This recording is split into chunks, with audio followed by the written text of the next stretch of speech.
I'm not mad at you, but I'm disappointed that this is your first date. Amateur comedy in a dungeon on a Tuesday night, you're going far. $5, big spender. Because I have done this set several times at Yuks, and the whole beginning premise is ensuring that no one would come here on a first date.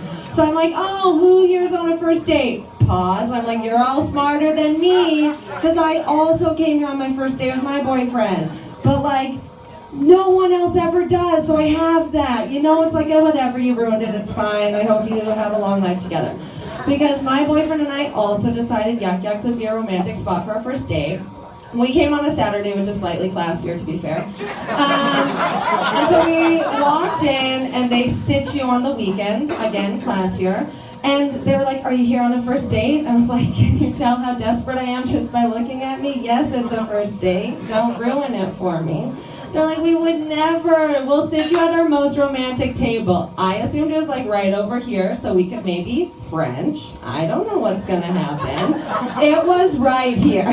This table was where the magic happened. We still Frenched. We didn't. We still haven't. So we were sitting here, this first woman goes up, she's hilarious, but I would say like 2 minutes into her set, she locks eyes with my partner, and she's like, oh, you are handsome. And for one moment I was like, I am hot shit right now. And she like took it further. She was like, ladies in the room, who here thinks he's hot?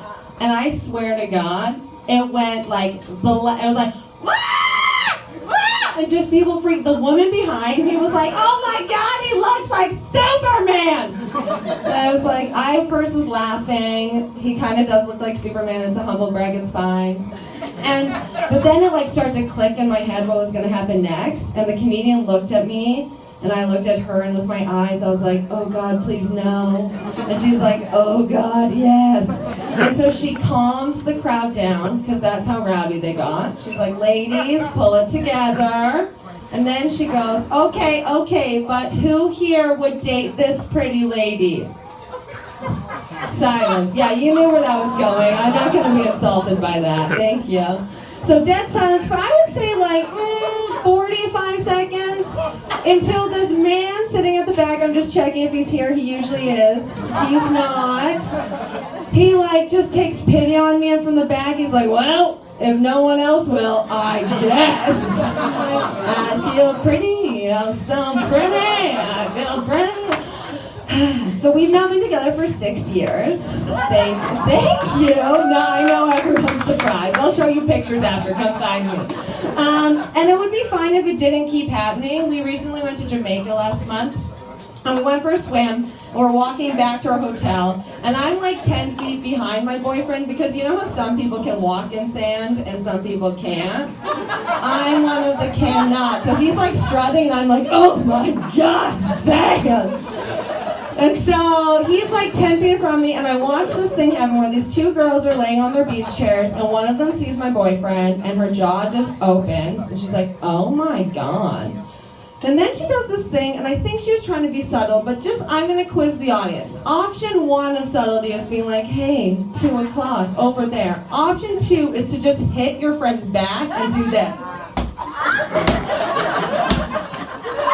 So, I think option 1, she thought option 2, her choice. So her friend rolls over and is like, what?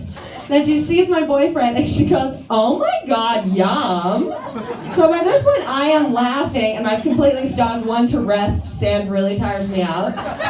So my boyfriend is like 15 feet in front of me, and he turns to be like, come on, and they follow his eyesight.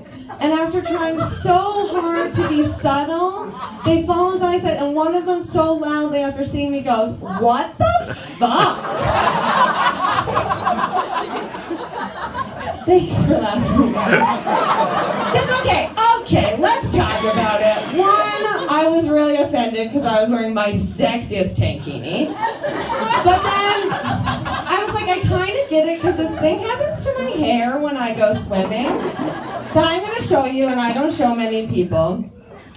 Usually I get someone in the front row to hold the microphone, but there's no one here. So I'll just awkwardly lay it down. So this is what I look like.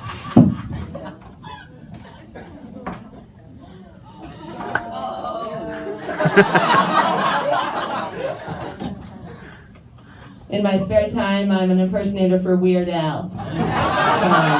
At least that comes in handy. But like, I get it. No one looks so drastically different by parting their bangs. So I was like, I kind of understand where they're coming from, but still it's a little hurt. So I get home from Jamaica, I call my mom, I tell her about the trip, and I'm like, Mom, this really like kind of fucked up thing happens. I tell her the whole story.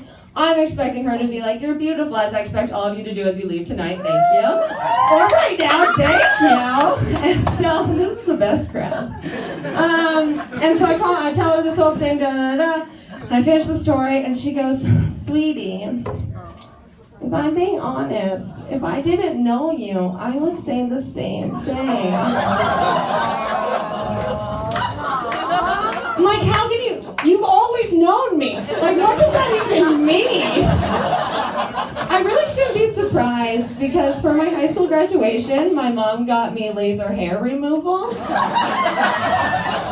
I feel like some parents, when they think about like a graduation present, they're like, what does my kid need to bring to college to survive? And in my mom's head, it was like, what does my daughter need to leave behind? And her answer was my mustache.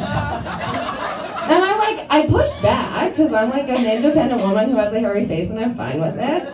I was like, Mom, it's not that bad. She's like, Sweetie, do you remember the grocery store incident? I was like, it's fine, I got $5. She's like, yeah, because the guy thought you were doing Movember. I was like, that's not that big of a deal. She's like, what about Halloween? I was like, we went as the characters from Friends. It was cute. She's like, you were Richard. Thanks, Mom. And so I went to one appointment because I'm a good daughter and I love my mother. And so, but as you can tell from the lighting on the stage, you can tell I did not go to all of them. But I went to one and I realized my mom is cruel but also funny. Because as I laid there and they were about to like penetrate my upper lip, the technician was like, we have a little surprise for you. And she like scurried over. And I would like you all to sing with me once you know the song.